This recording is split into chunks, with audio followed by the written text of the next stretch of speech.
माथेरानमध्ये महेंद्र थोरवे यांची प्रचारात मुसंडी। महेंद्र थोरवे हे माथेरान येथे प्रचार करण्यासाठी आले होते। यावेळी माथेरान येथील माथेरान मुख्य बाजारपेठ या ठिकाणी असलेले स्टॉल तसेच दुकाने यामध्ये जाऊन ते आपला प्रचार करत होते। यावेळी माथेरानमध्ये असणारी पाण्याची व्यवस्था, विद्युत प्रवाह काही ठिकाणी पोलांवर आहे, हे आपण येणाऱ्या काळात अंडरग्राउंड करू असे देखील महेंद्र थोरवे यांनी बोलताना सांगितले। आणि माथेरानमध्ये पर्यटन वाढल्यामुळे पार्किंगची कमतरता भासत आहे। आपण यासाठी जास्तीत जास्त वाहने दस्तुरी येथे पार्किंग मध्ये कशी राहता येतील याची व्यवस्था देखील करणार आहोत असे सांगितले। तसेच दोधानी ते सनसेट हा रस्ता देखील आपण विधानसभा निवडणूक निवडून आल्यानंतर करून देऊ असे देखील त्यांनी यावेळी जनतेला आश्वासित केले। महाराष्ट्राच्या माध्यमातून पुन्हा एकदा नगरपालिकांच्या निवडणुका जानेवारी फेब्रुवारीमध्ये होतील।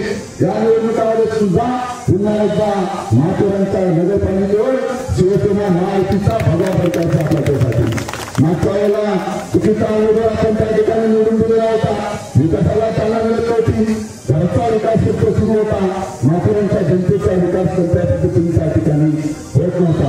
आणि आता आपण पाहतोय की त्या ठिकाणी विभागाचं नेतृत्व या ठिकाणी माथेरानमध्ये करत आहे, पण बदलत मात्र अपक्षांच्या रिक्षामध्ये ही परिस्थिती या ठिकाणी उद्भवलेली आहे। आणि तेव्हा आम्हाला सांगायचं आहे की बाबा रे त्या ठिकाणी त्या ठिकाणी प्रामाणिक राहा, आमच्याशी प्रामाणिक राहिला नाही।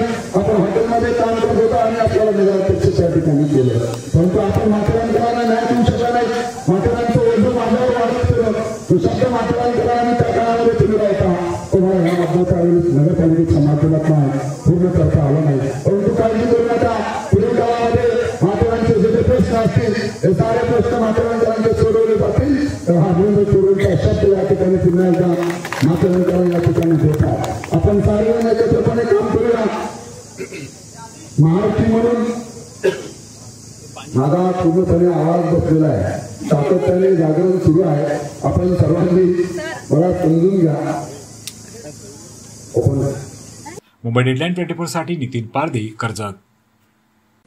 महाराष्ट्रासह देश विदेशातल्या ताज्या घडामोडी आणि बातम्या पाहण्यासाठी गुगल वरती जाऊन www.mumbaideadline24.com या आमच्या वेबसाईटला भेट द्या। त्याचबरोबर YouTube वरती जाऊन मुंबई डेडलाईन 24 हे चॅनेल सर्च करा। सबस्क्राईब हे बटन दाबा। आमच्या नवीन घडामोडी आणि ताज्या अपडेट पाहण्यासाठी बेल आयकॉनला क्लिक करा।